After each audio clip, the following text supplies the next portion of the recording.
and people were like, your accent. I was just like, what accent? I don't have an accent. You have an accent. What are you talking? I didn't think Kenyans had an accent because I didn't hear it. You're not even thinking I'm different, and that's okay. You're thinking, what do I do? How can I learn this American accent in 2 hours? Give me the tutorial.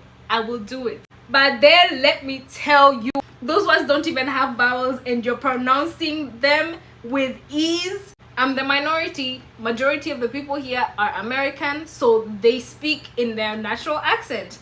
So then me, I'm also trying to speak in their natural accent. Do you see how crazy that is? I should not be hiding who I am for somebody else's comfort. Ooh, ooh, ooh, ooh, ooh. This was the time. I don't know if I should be saying these things. Like, I don't know if these things are politically correct. Oh, my brain was overworking, guys. Let's get to it.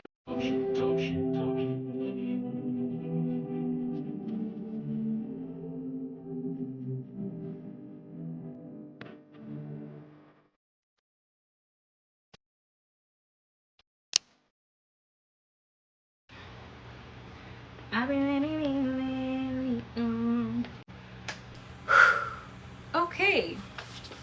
Hi. Hello. How are you doing? Honestly, I hope you've had a wonderful week.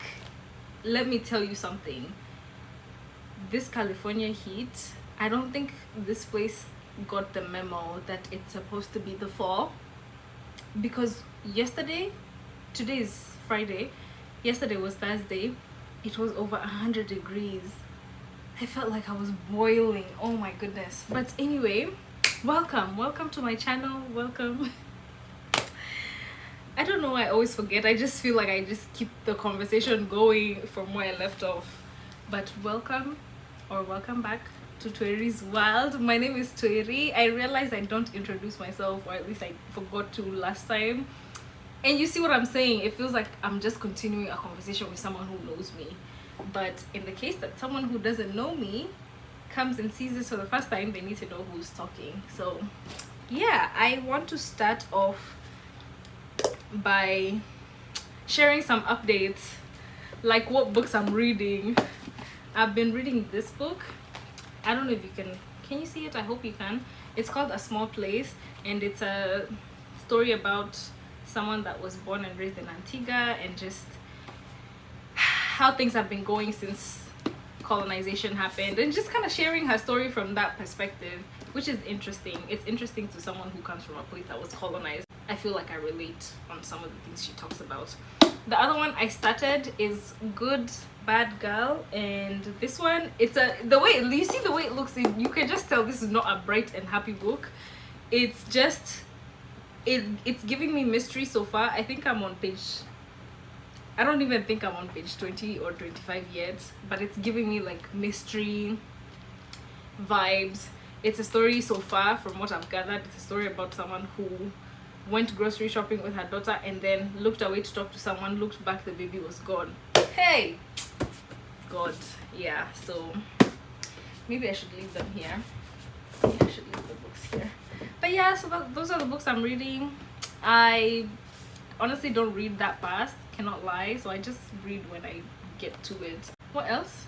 Do I have anything else? Honestly, this heat has been making me really lazy. I haven't really gone to the gym this week because every morning I wake up and I'm like, I can't do it. So hopefully next week I'll be able to beat that feeling of laziness from the heat. But anyway, let me get straight into today's topic. And today's topic, I still haven't named it. We'll name it as we go, but I do know it's about an identity crisis that I experienced when I was in college, and how I navigated that, what caused that, the whole story. So some background, as you know, if you've watched the previous videos. If you haven't, I'm not gonna judge you, just go watch and then we'll be good. I moved to the US when I was a teenager. I was 15, and it's been close to 10 years since I moved to the US. And yeah, it's just been a series of experiences, and I've shared some of them in those other videos, I started off with a culture shock, and then now we're talking about a different set of experiences. So as I also mentioned in the last video, I was not conscious of the fact that I sounded different because I was never in an environment where I sounded different until I came to the US. And then that's when it really set in that I sound different, guys, I sound different, God. And then I was immediately trying to make myself speak in an American accent, or like try to sound like them, like my classmates, that is. And it just was not working. Like, girl, I just arrived, why am I trying to push myself so hard? But anyway, that was part of the experience. I think the social cultural shock experience is really going to put a lot of things in perspective, especially because I mentioned some of those things there. So as a teenager, obviously you want to fit in, you want to be part of the group, you don't want to be the one that sounds different, you know. So it's like I'm in a place where I have no control over that, and it's a bit challenging. You're not even thinking I'm different and that's okay. You're thinking, what do I do? How can I learn this American accent in 2 hours? Give me the tutorial, I will do it. So that was kind of how it was going those first days. And you know, people point out those differences, so I feel like it amplified that, because people were pointing that out, asking me, oh, your accent, oh, you speak English so well. Again, go watch that social cultural shock, so I'm not repeating too much of the same things. So that's a bit of the background, right? So I basically spent my entire high school journey trying to find a way to blend in the way I spoke. I'm trying to assimilate in a way, and I'm trying to be in this community that I'm in by learning to speak the way they speak, right? Go to community college after I graduated high school, and by this point I've been in the US for what, 3-4 years, 3 years maybe. And it's at this point I'm no longer trying to learn the accent. I've kind of learned it.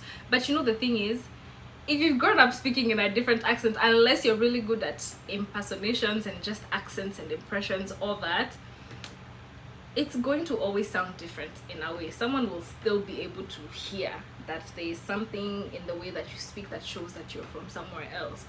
So I still got that comment of, like, I meet someone and I'm trying to make my best American accent impression, and then in my head I'm like, I know I did. And then the person I'm talking to is like, oh my god, I love your accent, where are you from? Guys,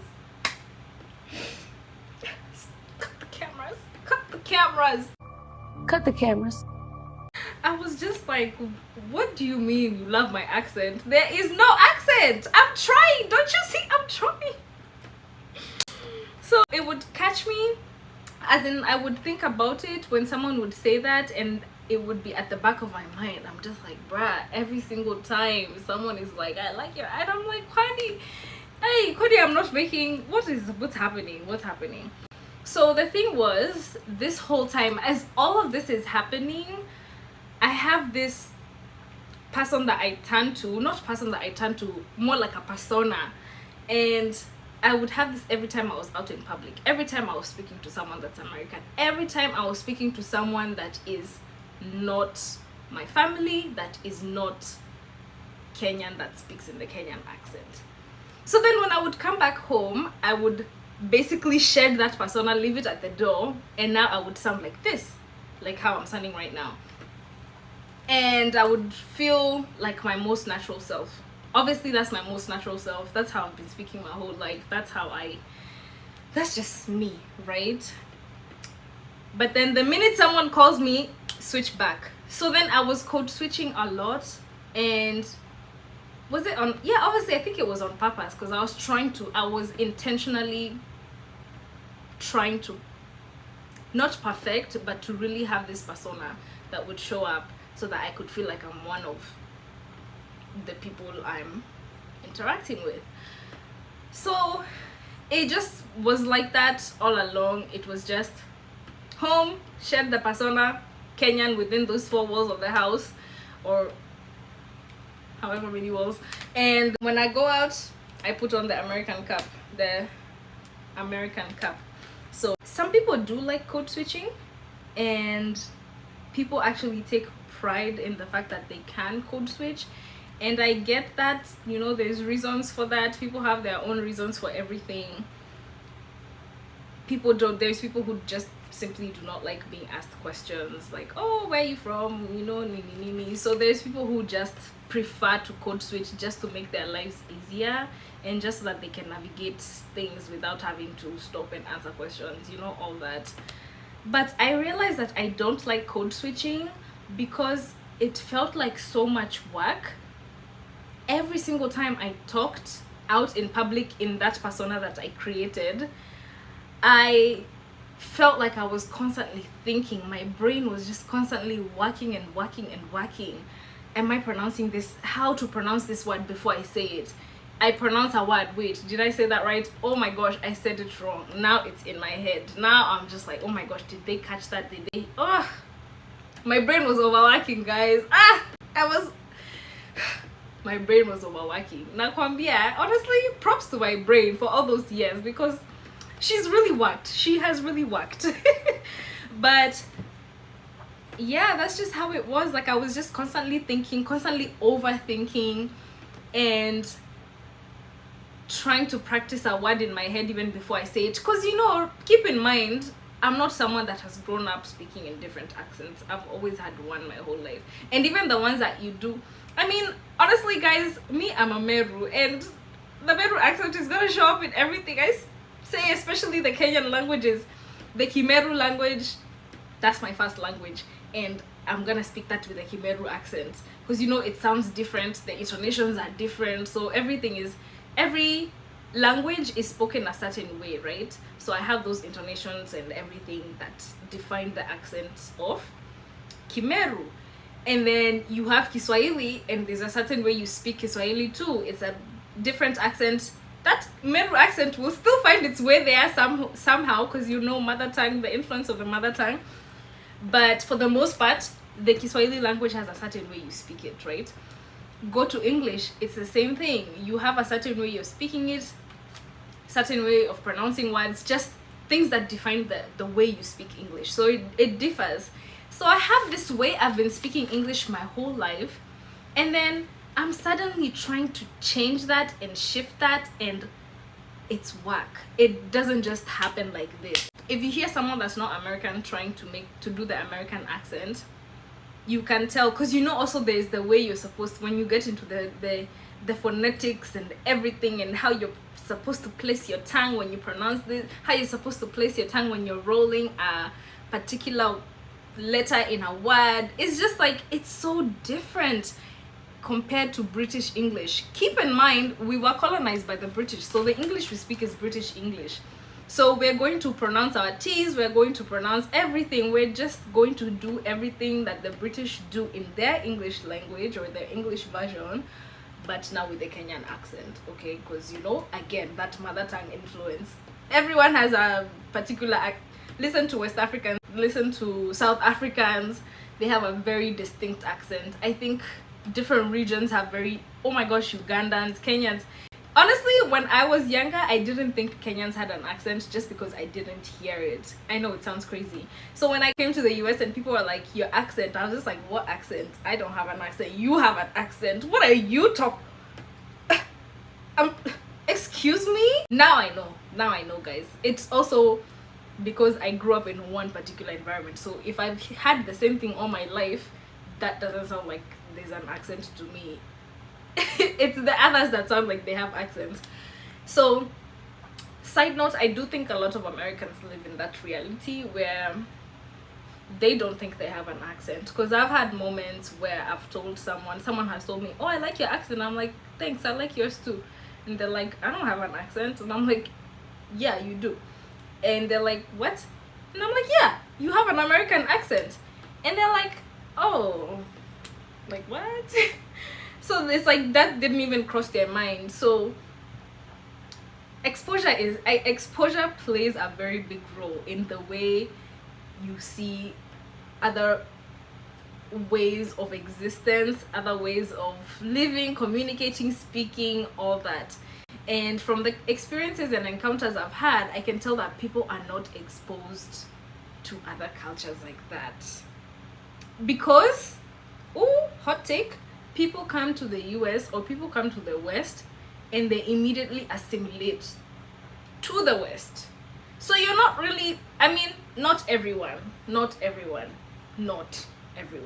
before you, yeah.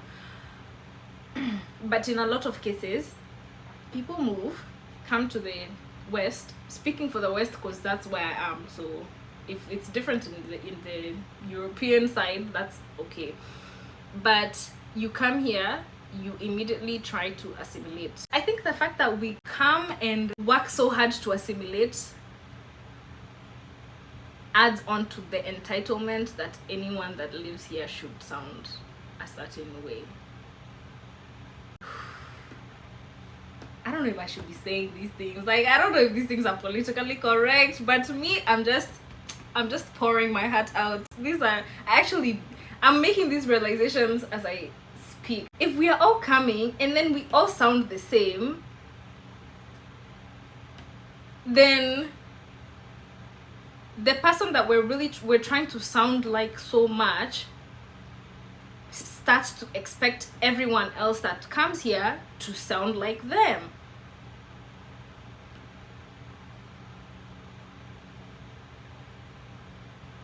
Whoa, let me sit with that for a second. It sounds, I don't want to say it sounds right, but it sounds sensible in my head.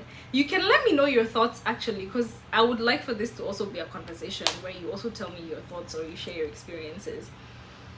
But anyway, that's just how it was, you know. My brain was constantly working and I was getting tired, I was getting exhausted. There's times I just could not wait to get home and just. But then as the years went by, that happened especially at the beginning. As the years went by and I perfected someone is calling me, or I'm out in public, just switch. The more I got used to it, the more I stopped really thinking about it, and now it was almost an automatic thing. Like, someone is talking to me and they're speaking an American accent, immediately respond in the American accent that I have learned. So yeah, that's just how those years were going. Through these experiences and just within the course of these years, there's a friend I had, and you know, ever since I moved to the US, I've still kept in touch with where I'm from. I still keep, you know, I never really disconnected, you know, especially with my friends and all that, and just what's going on in the country. I keep up with what's going on, you know. And my social media space has been a place where I express that. I'll share jokes, I'll share the news, I'll share the wins. You know, we've won the Olympics. I'm gonna share that. And not just Kenya, just African countries as a whole, because you know, I'm always gonna root for my people. And so I had a friend that would actually get on me for not completely turning over, and by turning over I mean I've left the country, I'm now in the US. Why am I still so in touch with everything? It's like this person just wanted me to cut it off, and now I'm here, focus on this, be American. And it just never made sense to me, because yes, I'm trying to blend in and just get used to this new space and the environment that I'm in. At the same time, I want to stay close to what is home to me. And this was a very discouraging place to be in, this friendship, because I have someone that doesn't appreciate the fact that I see the world, or I see the world from two different perspectives. Because yeah, I will see it from this Western perspective because I've lived here for a while, but I'm also going to see it from this other perspective because that has shaped a lot of my experiences, and just a lot of my formative years were spent there. So when you're in a space where someone is constantly discouraging you from expressing what is most natural to you, and you not knowing that that's not right, even though it's making you uncomfortable and you don't really know how to address that, you feel like, oh, I really do need to continue code switching, or I really do need to continue making sure that my persona is right for this particular situation, because it makes the friendship run easily and it's just seamless. Safe to say that I'm not in that situation anymore, because I was just like, man, I need my accent to slip out. And that's another thing, I'm not in that situation anymore because I can't be with someone who you're basically looking down on that side of me, which is my full side, truly. I mean, it's a side of me when you're seeing one persona, but just I can't be around someone who is just constantly taking jabs at the person that I am. So let's get to the second part of this story, where the identity crisis begins to set in. After I was done with community college, or even before I was done, you apply to schools to continue, because community college is basically the first 2-3 years of college or uni, and then now you finish off at a 4-year uni. There's people who go straight ahead to just the 4-year, but I did my first years here and then I transferred. So when I transferred, or when I was applying to schools and went on tours and saw the kind of school UCR was, I fell in love with the fact that it felt like a home away from home. The Black community there was so strong. The African community there, oh my goodness, the African community, that was my favorite thing about the school I went to.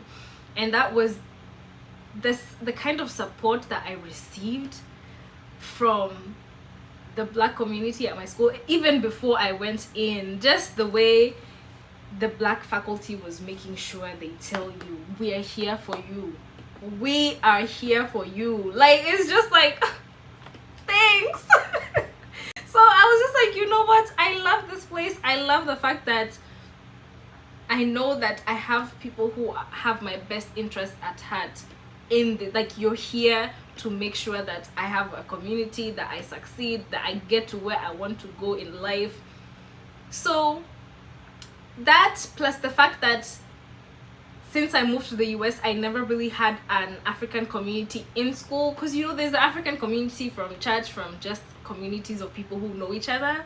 But in school, the one place I'm spending the most time at, I didn't have this community.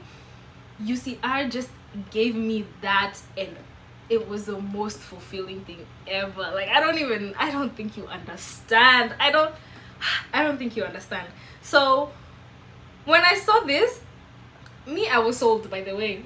I went to the school, I think I toured like 2 times before I finally signed my, because they have you come to orientation and all this to show you the resources available, even before you sign, like, yeah, I've accepted the acceptance.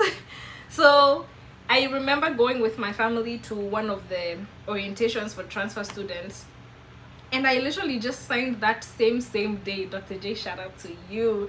I signed that same day. He was the one who showed me where to go and sign and all that. And yeah, so that marked the beginning of a very beautiful journey. Or so I thought. Okay, let's get to it. So, like I said, I have notes. Like I said, the African community there was very strong. I joined the dance team pretty quickly, and this was the Nigerian Student Association. I know you're wondering, Nigerian? You're not Nigerian. It doesn't matter. All I cared about was the fact that you said you're African, I'm in. So I went and I tried out, and the thing I loved about NSA was that it was very welcoming. It's not like they're going to be like, oh, you're not Nigerian, what are you doing here? So I was the only Kenyan on the dance team, and you know, it's okay. I mean, there's nothing wrong with that. I also love West African culture as it is, so it's not like I was experiencing any culture shock like that by being in a West African space. Like, if you follow me on any of my platforms, you know, especially on Instagram, then you know. And it's not just West African culture, like, I'm just big on African culture. Whatever it is, yes, I will be there. I will be there. So the kind of people I was meeting were people who had very similar experiences, in the sense that they were born and raised in Nigeria, born and raised and moved to the US when they were teenagers. One of my friends, we've literally lived in the US the exact same amount of time, and I felt like I could finally meet people my age that I could relate to, because they're just experiences that people who have been born and raised here cannot understand, or cannot, like, they can't really feel you. And yani, I don't even know, there's just a different level of understanding that is there when someone has gone through similar experiences, similar transitions and everything. So it was a big moment for me, because I was finally meeting people who I could connect with, share my experiences. They tell me how they grew up in Nigeria. They tell me about how they went to boarding school. I'm like, oh my gosh, this is crazy. I went to boarding school. And it's just like, wow, I love this so much. Needless to say, a lot of them are my friends to this day, some of my close friends.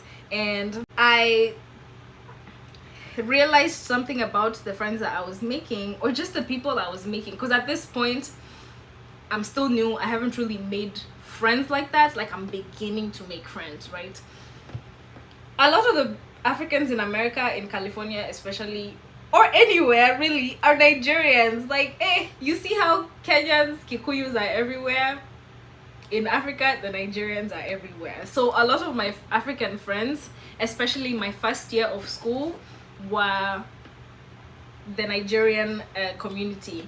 And then my second year, fast forward, my second year of there, which was my last year, my East African friends, because now I found the East African community, it was revived, side note.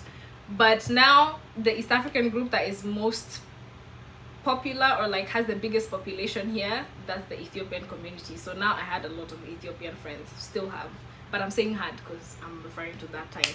So anyway, I was meeting people who were so proud of their culture, and it's not like I wasn't proud of my culture. I was just so used to expressing that behind closed doors, in a sense, because, like, you remember I said I had this persona. So in this persona, it's like your American persona, so there's nothing really outstanding about the fact that you're Kenyan in this persona. So when I come home, or when I'm around Kenyan people, is when I express that. So that's what I was used to. And then obviously my social media platforms have never really changed in that sense of me showing up as Kenyan, because it kind of felt like part of this space that I had, you know. So that's where that friend that I was telling you about, that would constantly make these comments about why I'm not completely assimilating, would make those comments based on my social media a lot of times. So yeah, I was meeting people who were showing up as their most natural selves wherever they were. Like, yes, there's a code switching bit, because, you know, I feel like just everyone has internalized the code switching to an extent, but they would just switch back and forth right there and then. And I was just like, whoa, did you, like, whoa, did you realize that you just switched? But it's like, I loved it, and I was thinking, this is so amazing that you're able to just do this so freely, because I had gotten to the point where I didn't feel like I could do that so freely. And I was looking at it from a point of, oh my gosh, I want to be that. I want to get to that place where I'm not overthinking. Like if something is stressing me out, I don't want to struggle in my head to figure out how to pronounce it the right way. I just want to say it the way I'll say it. You get what you get. But I didn't know how to. I was conflicted because I was just like, but I've had this persona for so long. But then it was like an internal battle, and I'm thinking, yeah, but think about how nice it's gonna be when you're just free and yourself and just natural. And I'm like, but no, I've had this persona for so long. Like it's just, I've worked on it for so many years, and you're just telling me I should drop it. Are you excuse me? So this internal battle was now beginning to happen in my brain. I want to say literally like a month into being at this school.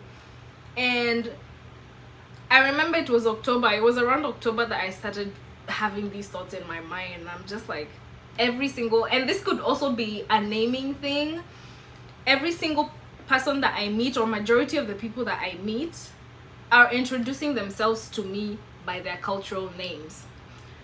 The way I've grown up, especially, yeah, the way I've grown up, really, let me just say that the first name is used for official, formal settings and operations. That means at school, I'm going by Crystal. In public, I'm going by Crystal, just, you know, and then at home, I'm going by Twiri. That's what my entire family calls me. Any from the time I was a small child, my family has always called me Twiri. But that was just always the home name. So me personally, I'm attributing this to post-colonialism, or just like an after effect of colonization, where we incorporated English names into our naming system, and now it became the cultural name is for home. Use this other one to sound more official or whatever, you know, like there's just that underlying phenomenon, right? So I was in a place where I'm just like, this is not even just an American experience thing. Just my whole life, Twiri has just always been a home name. It's not been a name that I tell people. Like, bruh, my classmates in primary school did not even know that Twiri is a name that my family calls me until what, class 6, 7? Like we literally well into primary school, like we're about to finish in 2 years, that's when they knew my name was Twiri. And then there was this other thing that was going on, kind of like how Americans do it, where they hide their middle name. They don't want you to know their middle name. That's how it was in Kenya too. A lot of, I don't know if it's different, but I'm just speaking for my time. Continue remembering that I'm speaking from my personal experiences. So there was this thing where you only went by your first name, last name, middle name. We knew a lot of people's middle names in class 8 when we were registering for KCPE, because people were hiding their middle names. But that was the time, like whenever they would print out that list for the index numbers, we would go to look for that person who we don't know their middle name so we could see. But yeah, so this was not something that I could blame on, oh persona, oh Nini. This is just how it's always been my whole life. But now I'm in a position where I'm really thinking, because I'm meeting someone, they're telling, I'm introducing myself, you know. I'm used to in public, okay, my name is Crystal. I'm just used to this is just how it's always been. And then now I'm in a place where I'm asking, someone is asking me my name, I'm telling them Crystal. I'm asking them their name, they're telling me their cultural name, and I'm just like,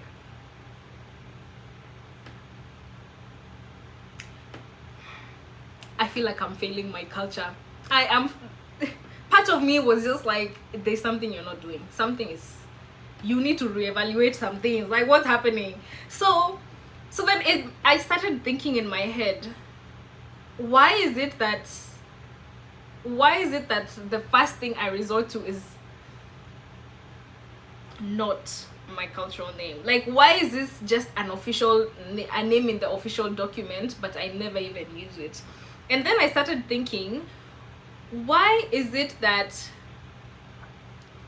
the person that I feel most natural as needs to be hidden because it's not a common thing in this new environment? Because again, now moving here, I'm no longer the majority, I'm the minority. Ooh, let me tell you, that's another conversation right there. Moving from being the majority to the minority, that's also another adjustment. So I am now thinking, why is this normalized? Why is it normal to hide your culture? Why is the culture being reserved for home? Why is it being reserved for when you're with your people, when it's something that's just a part of you? Why is my accent being hidden? Why am I trying so hard to adopt an accent that's not even mine? Like, why am I literally working overtime to learn an accent, and when I do the most, like, yani, in my head, this is the best impression yet, someone is pointing out that they like my accent because it's different. Why am I still trying so hard even after I'm constantly saying that I'm always going to sound different? And why am I taking that as a bad thing? Why am I not taking that as that's just what it is? Like, I was never meant to sound the same as the next person next to me that has been born and raised in America. So why am I beating myself up for not knowing how to speak in a way that was never part of my upbringing and my culture and my way of life? Why am I punishing myself for something that was never in the scope of my existence in terms of how I should exist? Why am I literally punishing myself on a daily basis? Why am I struggling? I was asking myself a lot of questions. Why is it that my accent needs to be hidden because I'm code switching? And why is it that it's such a big deal when your accent slips out? Because that's another thing. Oh my god, I hate that thing so much. I'm gonna do a pet peeve episode, and that is one of the things. So I'm giving you a pet peeve number 1. I hate when people do the whole, oh my god, your accent slipped. I would get a lot of that, and I would just be like, oh my gosh, my accent. So now, remember how I've already talked about how in my head I'm pre-thinking about what I'm gonna say even before I say it, because I want to make sure I'm pronouncing it the right way. So imagine I've pre-thought, I'm like, okay, the sentence is ready to be delivered. I go to deliver it, and then it decides to come out in a Kenyan way. And I'm like, wait, wrong, that's not the persona that was supposed to come out. So I'm already thinking that in my head because I'm so conscious. And then the person next to me, obviously it's not a big deal to them. That person is just making like something on a light note. Oh my god, your accent came out. Oh, the Kenyan came out. Oh, this came out. Why does it need to come out? Why is it being hidden? And why is the fact that it came out such a big deal? Why is it that it can't just be there naturally, so that it's not like a bit of my natural self popped out and I'm trying to, oh my god, I'm trying to catch it back quickly before someone, you know? Why? But then, so as I'm asking myself these questions, keep in mind that this is someone that has been, like, I'm 6 years deep into just training myself to have a persona and to automatically switch.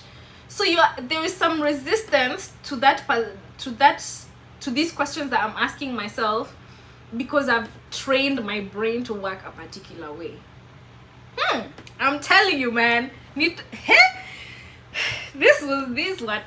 were tough times.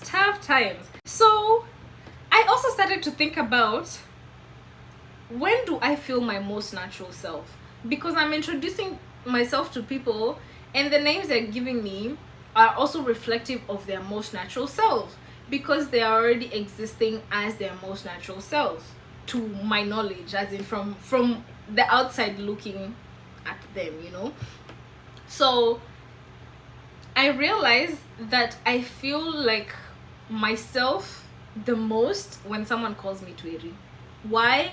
Because when I'm at home, when I'm with my family, when I'm with my people, there is no persona, there is no pre-thinking of the sentence before I speak it, there is no, oh my god, did I pronounce it the right way? There is none of that. It's just exist, talk, be yourself, show up as yourself. You're not even showing up, you're just there. Like you're just there, you're just you. You're just authentically you. And that in that moment I decided that I would want to be introducing myself as Twiri. I had a conversation with my older brother about this. I remember telling him I think I'm having an identity crisis, and I was saying it as a joke, because in that moment, me, I've never had an identity crisis, so I don't know what this, like, how are you supposed to know officially? So me, I was just saying it like I'm having all these thoughts in my head, like I don't, like, what do I do? And he was just like, just start introducing yourself as Twiri. That was not easy. It was not easy at all, because again, keep in mind, we're coming from someone who has been introducing herself as Crystal in public and official and formal spaces all her life. All her life. All my primary school friends still call me Crystal, because that's just how I always introduce myself, and I call them by their first names too. And then of course in that space is different, because it's not seen, you don't think about it the way I'm thinking about it now, you know. Also, just being in a, again, from majority to minority, it just shifts the way you see things a lot. So like I said, in those later years is when people started to know that, oh, her name is Twiri. Like, obviously people knew Gatwiri and they know my last name, but then the Twiri bit, no one really knew that one. So when they knew it, I would have some people call me Twiri here and there, you know. And in that moment, I'm not thinking, oh my god, I feel so seen, I feel so natural, you know. It's not really a thing in that particular space of primary school. So I'm talking to my older brother and he's telling me, just do it. You want to introduce yourself as Twiri? Okay. He challenged me. He said, I challenge you, from now on, any class you go to, any person you meet, introduce yourself to them as Twiri. I said, I'll try.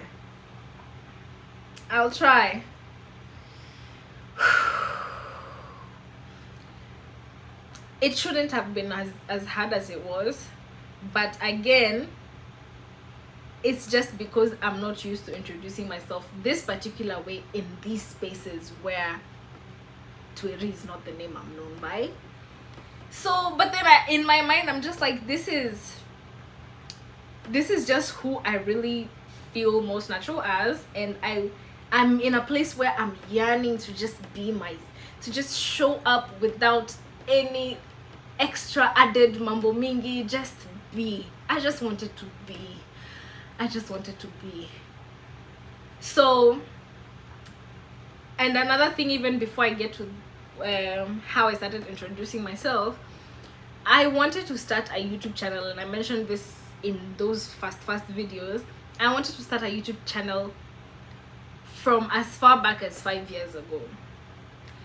But one of the barriers and one of the reasons I didn't start was one question, where I was asking myself, okay, but how am I gonna speak? Like, what accent am I going to use? I mean, spoiler alert, I don't use the American one. But that question was just so prevalent in my head, and I spent all those years trying to be like, okay, based on just my social media audience alone, I have an audience in both spaces. I have my Kenyan audience, I have my American audience. My American audience is growing just because it's been, what, 7 years now, and obviously I'm continuously and constantly meeting people, and just also now in terms of the algorithm, if your content is doing well in a particular place, it will continue pushing it more in that particular place, so then you have more international people viewing you, you know.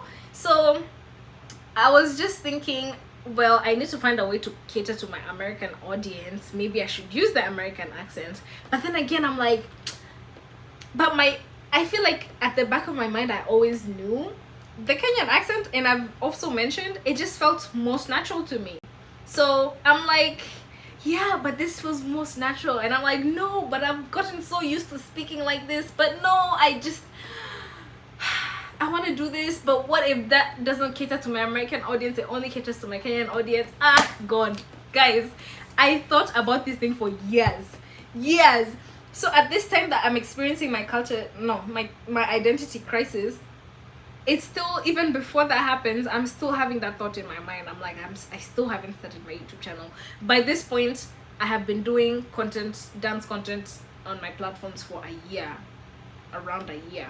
So I'm like, I've started that because I also wanted to do dance for a long time, and I finally did it. Now it's the YouTube. I still haven't started the YouTube, and the one question was still in my mind: what accent do I use? Which one? I don't know. Which one do I use? So so I just kept putting it to the side, because I would try to find the answer in my mind and I wouldn't find the answer. So I would table the conversation for another time, and then the thought would arise a few months later, and then I would table it, and then it would arise, and then it was a constant cycle. So now I've had the challenge from my older brother, right? The next dance practice I had with my NSA people, the dance team, I don't know what conversation we were having, but we were having a conversation, and then we were talking about, I think they asked me what my cultural name is or something like that, and I told them my name is Twiri. And in that moment I was just like, oh my God, I just did it. I know it doesn't sound like a big deal, guys, but it was just a big deal in my head. So it felt like opening up a part of myself that people don't really see, because I never felt like I could open that space. So my NSA dance team practice was the first place I ever told them, or I ever told anyone, yeah, actually call me Twiri, because obviously by this point I've already introduced myself to them as Crystal, so they're calling me Crystal. But then now, in that moment, I was just telling them, yeah, actually you can call me that. So that's just how it began, and I really tried as much as possible, at least in my social. I took it step by step, and actually even before you know what, no, let me just go in order, or finish one story at a time. Took it step by step and started with my social circles. I didn't go into the classroom yet. So the classroom, it was still Crystal, because at this point it's already been a few weeks in, and I'm just like, that one can go the way it's going. But my circles, especially since I was in a place where I was making new friends and meeting a lot of new people, this was the time. So I really just very slowly started, because at the same time I have to undo a lot of, so I'm in this place where I'm trying to show up as my most natural self, but there's just like an automatic reflex that's just there. It's like I can answer that question even without thinking. So I had moments where I would meet someone and they ask me my name, and I would literally glitch, like, oh my God, which one do I go with? So I'm in a place where I'm trying to meet that challenge that I was given and introduce myself as Twiri until I'm used to it. But I'm glitching because I have this, I'm conditioned like this to introduce myself like this. So I was glitching, guys. Someone would ask me what my name is and I would just pause and look at them. And then there's times it's happened where I'm with my friends and someone asks me my name and I glitch and I'm looking at them, and then I look at my friend and then we start laughing because they know exactly what is going through my mind. If someone is looking at me, they can't know that this is the battle that is going on in my head as I'm paused and looking at you. So you ask me what my name is, I'm looking at you, you're just like, why is she quiet? It's been like 3 seconds, why is she not answered yet? But in my mind it's like, oh wait, reset, okay, my name is Twiri. Yeah, so that's how it was. there are friends that I introduce myself as Crystal, and that's just what they call me, and that's okay. I mean, it's still my name. But I was in a place where I was trying to, meet that challenge so I could answer those questions in my head and stop putting so much on myself to show up as somebody that I wasn't. So the identity crisis was because I was trying to come back to myself because I had gone so far out, and it felt like I had to relearn in a way how to be myself. I had to relearn how to be myself in public spaces, because when I was growing up in Kenya, the person I was at home was the person I was at school, was the person I was when we traveled, was the person I was everywhere. So now I've kept the person I am to home, to when I'm talking to my Kenyan friends, and I have completely taken out that same person from showing up in public, from showing up in class, in school. And so that's what I mean when I say I had to relearn how to be myself, because now I have to put this persona on the side and just be like, I don't need you anymore. I don't need to show up as American anymore. Because I also came to the place where I realized, you know what? If I was meant to be American, I would have been born here. I would have been. That's just as simple as it is. And I feel like that's just made a big difference in my head. And it's like, yeah, you were born somewhere else for a reason, and that's just how it is. And it's not a bad thing that you sound different. So yeah, for the rest of that year and my final year at UCR, anyone that I met, hi, my name is Twiri. There's people who I had introduced myself as Crystal, and they also started calling me Twiri because they would see that that's what everyone is calling me. And then there are others who would ask me, they're like, do you want me to call you this or this? And in those moments, I'm just like, you can call me whatever. Like, you can call me, I know everyone calls me this, but if you're used to calling me Crystal, I mean, that's just how it is. That's also how I introduced myself to you. So, and it's still my name. It's not like it's a false name. So just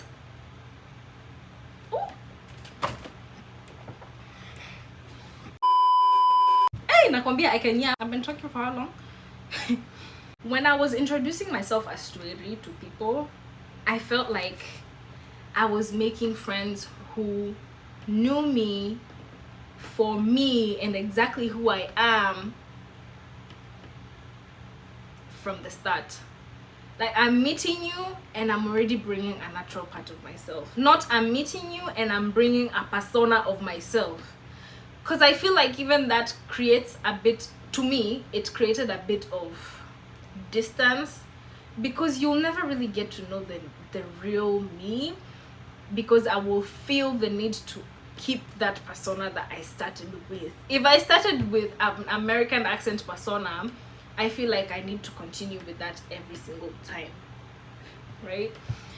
So I felt like my most natural self. I know there's times where I've had conversations with some of my friends, especially in the most recent times, where I'm explaining to them why I decided to start introducing myself as Twiri and not Crystal.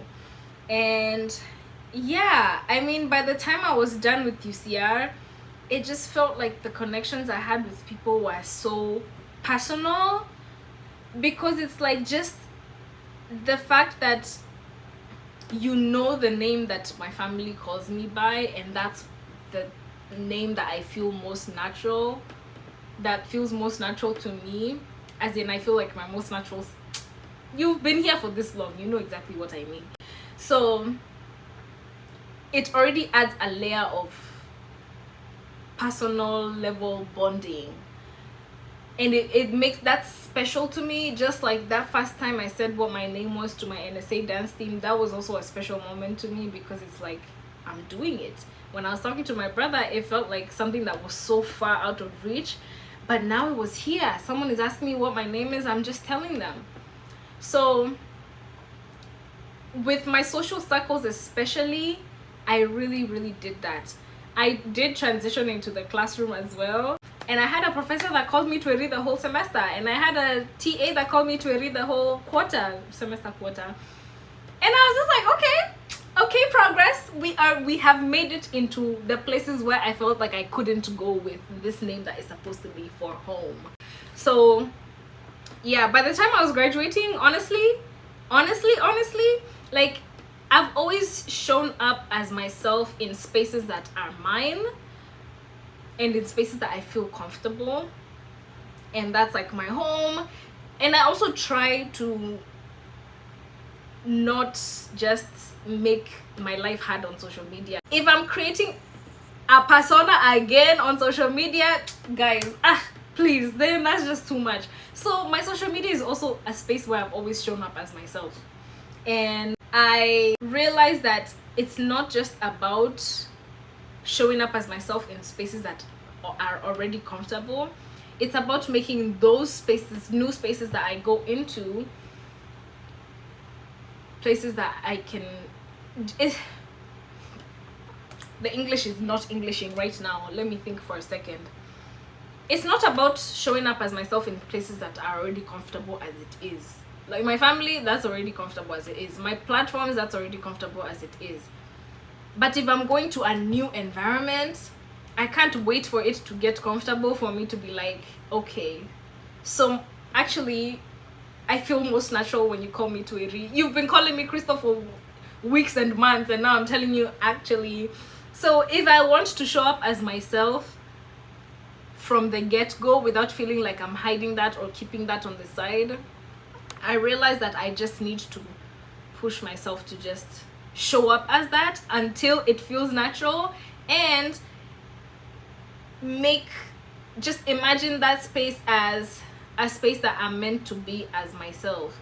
Because I think another thing was that I constantly saw that as someone else's space, so I need to show up the way they are showing up so that I can make them comfortable. Ooh, damn. But then now I'm seeing it as my space too, so I deserve to show up as my most natural self. I should not be hiding who I am for somebody else's comfort. This episode is healing. It's healing because it's showing me that everything was just for the good of myself. So by the time I was graduating, honestly, I was just like, what's your name? Twiri. Thank you. So let me take you back again to the code switching. So now we've covered the name, we've covered the process of that.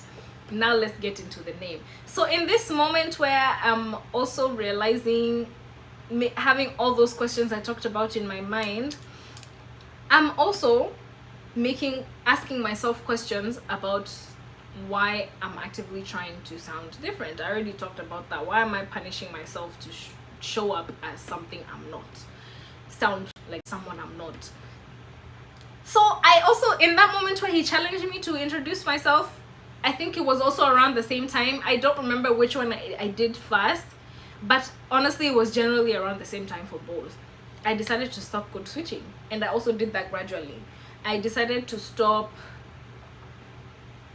Liani because at this point, again, it's been 6 years of me constantly just switch. Immediately I'm in a public environment, because obviously I'm the minority. Majority of the people here are American, so they speak in their natural accent.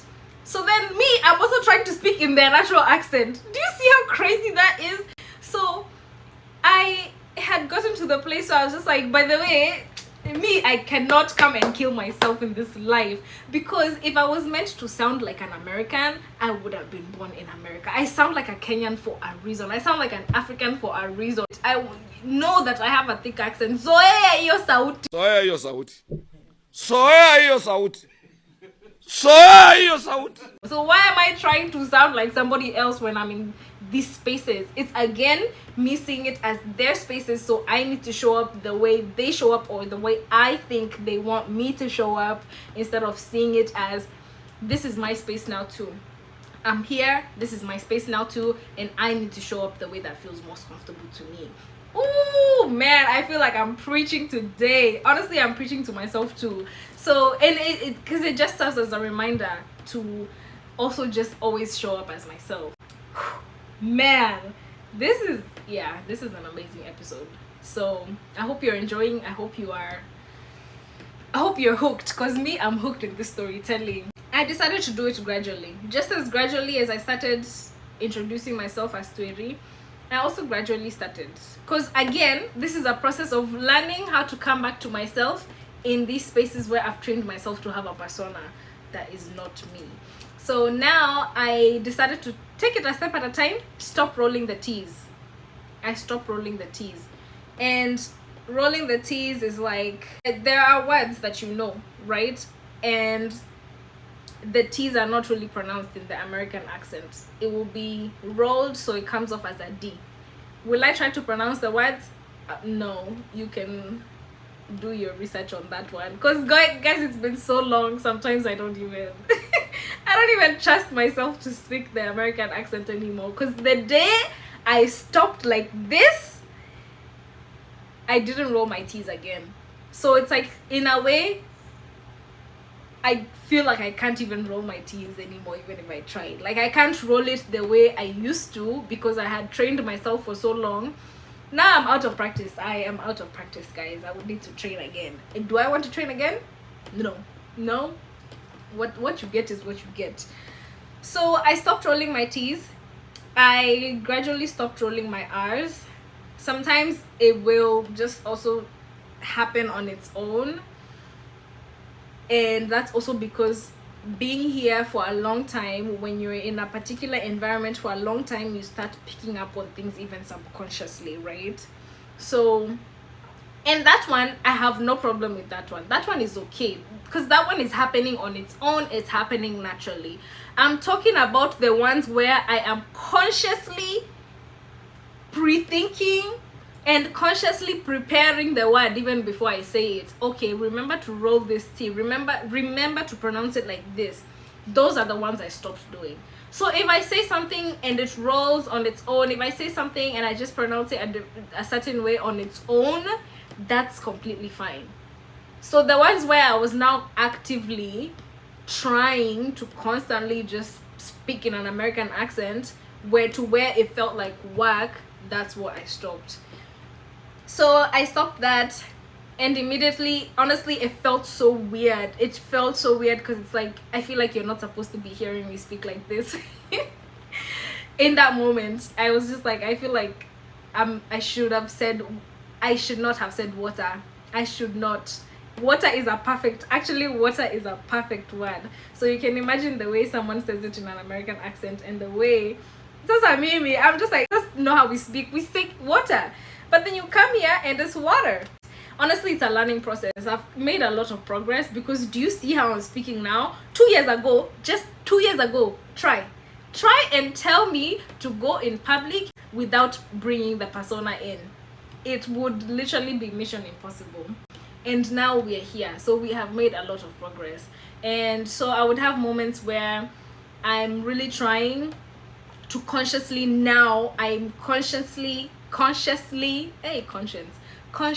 trying to go back to myself. I'm walking back to myself, coming back to myself, in speaking in my most natural self in these spaces. It wasn't easy, because again, I had trained myself to speak a certain way when I was in public. So it felt like I was relearning some things about myself, and I was just relearning. It's not like it's not there. It's just reconditioning my brain, really. That's what it was. So yeah. And then another thing that really helped me was me realizing that if you can understand someone from Britain and someone from UK, and they're speaking to you in the British English, and you even think the way they speak is so, oh my god, I love their accent, and you understand exactly what they're telling you, you can understand my Kenyan accent. You can understand, because another thing I learned, and a lot of new immigrants experience this, people come and obviously they speak in the way they are speaking. This is another thing that really makes people feel like they have to learn how to speak in the American accent. You speak like yourself, you're very clear, and someone is like, I'm sorry, what? I'm sorry, what did you say? What was?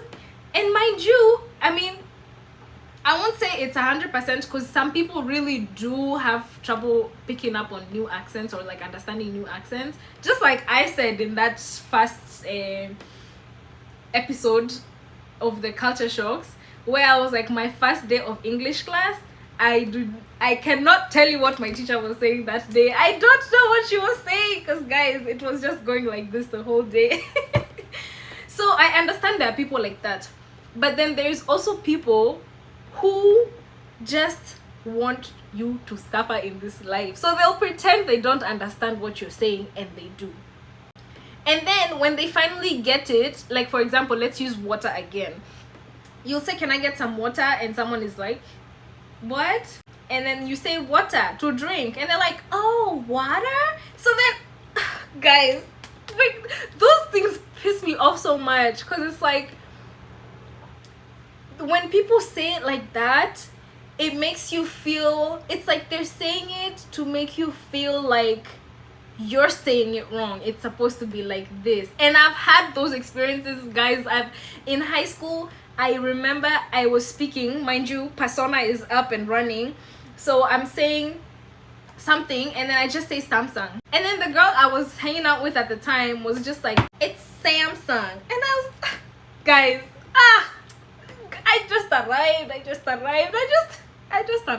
I just arrived. So in that moment in my head, I remember just being like, okay, but did she have to say it like that? Again, is it a crime that I'm not pronouncing something in an American accent? So some of these experiences really push people to feel like they need to, like they absolutely have to learn the American accent, because they don't want to constantly be put down for pronouncing something a different way. And that's a problem on this end. That's not our problem. That's a problem on this end, because it's like, why are you expecting the world to sound like you? Why are you expecting the world to speak like you? Because this is how you speak, you assume everyone else should speak that way. It's a level of ignorance. So I just realized that part of that persona was to make these people around me comfortable. Like, I don't want someone to question me. I don't want someone to be like, oh, you said it the wrong way, which also contributed to me just feeling so conscious. So I even forgot what point I was making beforehand. Eventually I got to the point where the code switching was happening less and less, and it was now becoming more natural for me to just speak as myself. And like I said, those things that I've picked up naturally, those ones are okay. But I just stopped overthinking, and guys, I just felt so relaxed. I just felt it was like a breath of fresh air every time I just existed, every time I spoke, every time I just that's how it felt. It felt like a breath of very fresh air with a sprinkle of orange blossoms. Have you ever smelled orange blossoms? Oh, well, in that case, if you haven't, like a breath of very fresh air with a sprinkle of your favorite flower scent, floral scent. Like you're listening to me right now and you're understanding everything that I'm saying, so it's not hard to understand. So when I'm saying something and someone is acting like they don't know what I'm saying, I know you're just pretending. And so I decided to stop making such people comfortable, and just anyone in general. Like, I'm just gonna exist. If you don't understand what I'm talking about, I'll just point it to you. I'll point it out to you, and I'll show you that's what I'm talking about, and you'll be like, oh, okay, I get it now. But I'm done switching to make other people comfortable. Another thing that made me, even with the introduction, hey, guy, even with the with introducing myself as Twiri, I realized that, a part of why I was also now intentionally making sure I'm giving them my English name when I introduce myself is I just want to make you feel comfortable. Like, don't struggle too much pronouncing my name. But then let me tell you, when I realized that these people can pronounce Arnold Schwarzenegger and pronounce it with so much ease. You can pronounce words from those eastern sides of Europe, and you know how complicated those names can be. You can pronounce it with ease. Those words don't even have vowels, and you're pronouncing them with ease. You can pronounce my Kenyan name. You can pronounce my Cameroon name. You can pronounce it. If you can learn that with ease, you can learn this.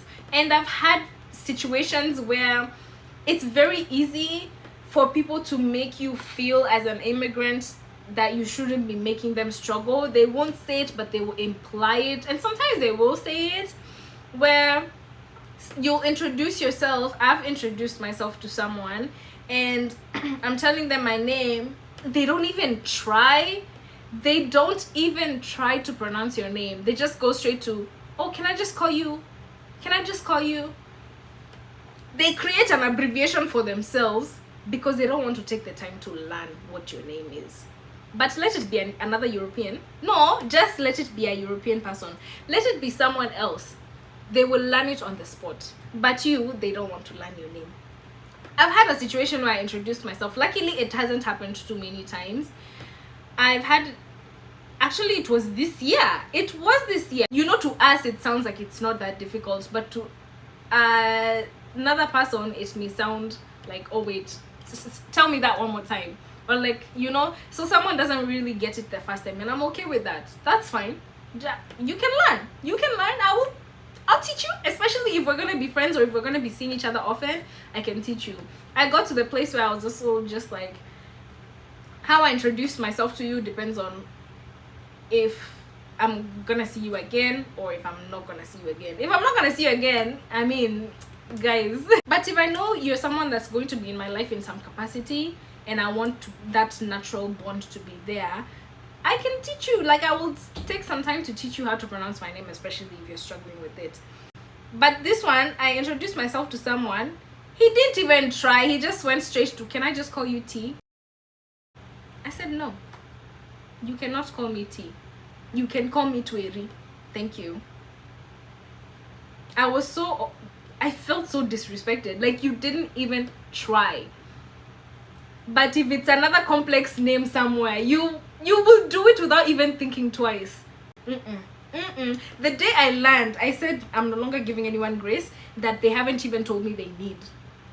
You don't even, I don't know for a fact that you need grace, but I'm already according you that grace because I don't want you to be uncomfortable. No, you can be uncomfortable. It's okay. Let's be uncomfortable. But call me the name that is my name, not the name that you decide I should go by. That one we're not doing. We are not doing that one at all.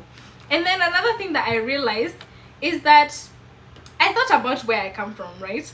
There's this lady that has lived there basically all my life. Like, she's lived in Kenya all my life and she's American. And she was the only white woman in that place. And I realized all my life, she's always spoken in an American accent. Because that was her most natural accent. So why is it that me, 2 weeks in, I'm already, okay, how do I switch? Guys, how do I learn? I need to learn this accent quickly. I need to learn it. Why am I jumpy trying to figure out how I can learn when there's someone I have known all my life that was a foreigner and stuck to what felt most natural to them? These days, you see, like, there's people like Mlami Mwitu who go and they adapt the culture, and they have, like, this particular person I'm talking about is a white man who now lives in Kenya and his home is the UK. But if you talk to him on a normal day, he sounds like a Kenyan. He's learned Kiswahili completely fluent, and he just has assimilated in a way. But then at the same time, I realized that the struggles that they deal with may be different. The experiences of things that presented themselves as struggles to me may not necessarily be the same for them. Because at the same time, there is that notion that, not even a notion, there's a way of life with Africans and Kenyans specifically, because I'm speaking for myself and my country and what I've seen. We glorify white people. We glorify them. So it's like, you're not gonna struggle. You're not, okay, let me not say that. We glorify them, so you're not gonna feel ridiculed per se for sounding different. If anything, the people that you come across really admire the way you speak. Like, there's this pedestal we've put people from the West on, and even though they go and they become a minority, it's a different experience that they have because people are marveling at them, you know? So I mean, if someone has gone there, I would like to actually hear about their experiences with moving to a new place, and if they experienced identity crisis, or if this is just just how their transition was, because I'm pretty sure that the kind of problems we have are very different as immigrants to the opposite side, because now they've gone to the West, to this side. I've gone from the East to the West, so I just decided to stop bending over backwards, really. I didn't even look at my notes. This was to guide me in case I forgot, but I didn't even look like that. In short, moral of the story, do what you need to do to exist as your most authentic self. I talked about this as one of my think pieces on my Instagram, and if you haven't seen them, go check it out. If you those think pieces are lessons to myself, because this is like an expansion of that, because this is actually where I got the idea for this video. I didn't know what my next video was gonna be. I've been trying to think the whole week. Mind you, I have a whole list, but I was just like, which one should I do next? And then when I did that think piece, I was just like, wow, this sounds like it could be a story time. So go check out my think pieces on Instagram so you can see some of the things that I've learned about myself and just about life through my college journey. And they're not necessarily things I learned in class, they're just things I learned as I navigated everything in my life during that time. Don't change who you are to make other people comfortable, because you end up being uncomfortable. Like, the people around you end up being comfortable, but you are uncomfortable, so it doesn't feel like it's worth it. It doesn't feel like it's worth it at all. It's not a fair exchange. You being yourself should not make people uncomfortable, and if it does make people uncomfortable, those are not the people that you need to be around. You need to find yourself another circle of people to be around, because the last thing you want is to have circles that cannot appreciate the fact that you are an immigrant, you have experiences outside of this country, and you have things that influence the way you approach the world. Saying this as someone who has had such relationships and friendships, not relationships, yeah, friendships. So I had to think. I'm like, hey, let's not get it twisted. Me, I'm not dating someone that doesn't appreciate where I'm from. So yeah, you just need to find spaces, and this goes even beyond the immigrants. Just you as someone that's viewing this, you need to be around spaces and people that allow you to just be you, that appreciate who you are for who you are, and not who they want you to be, or who you think they want you to be. By the time I graduated from UCR, honestly, I felt the most seen I have ever felt in my entire life, because I was in an environment that encouraged that. The fact that UCR has such a great African community that sparked this journey of self-discovery that ended up, I mean, self-discovery always ends up for the better. So the fact that that's even there, the fact that there was space for me to test this challenge out. Okay, let me just try introducing myself. The fact that it was received with, oh my gosh, I love this, this is nice, I understand why you're going through this journey. I was blessed to meet some of the most amazing people, some of the most supportive people, and it felt like I claimed a part of myself back, a part of myself that I had let go, and a part of myself that I had really pushed to the side. So yeah, well, thank you so much for watching this episode, for being here, for watching all the way to the end. And yeah, that's been my journey. I no longer have an identity crisis. I'm so glad that this happened in college instead of in real life, because it's like now I can just start my real life knowing who I truly am and who I'm most comfortable showing up as. So I'm glad that I started this YouTube channel at a point where I was already comfortable just being myself without any additional extra personas. So yeah, honestly, everything happens for a reason. I constantly wondered why it took me so long, but ever since I started the channel, I've been reflecting, and I'll do an episode on that as well, on why I'm glad that this took long. I hope you have a wonderful rest of your weekend or week, depending on when you're watching this. And I will see you on the next video. Please like the video, comment. I want to hear from you guys. I want to know your thoughts. I want to hear any questions you have for me. Don't forget to subscribe while you're here and doing all those things. I will see you guys on the next one. I hope you have a good day. And oh my god, I hope you liked. Did you like the intro? I hope you liked the intro. I was gonna say that at the beginning, but I forgot. I hope you like it, and I will see you on the next video. Hey, I've talked. What time is it? I don't even have a watch.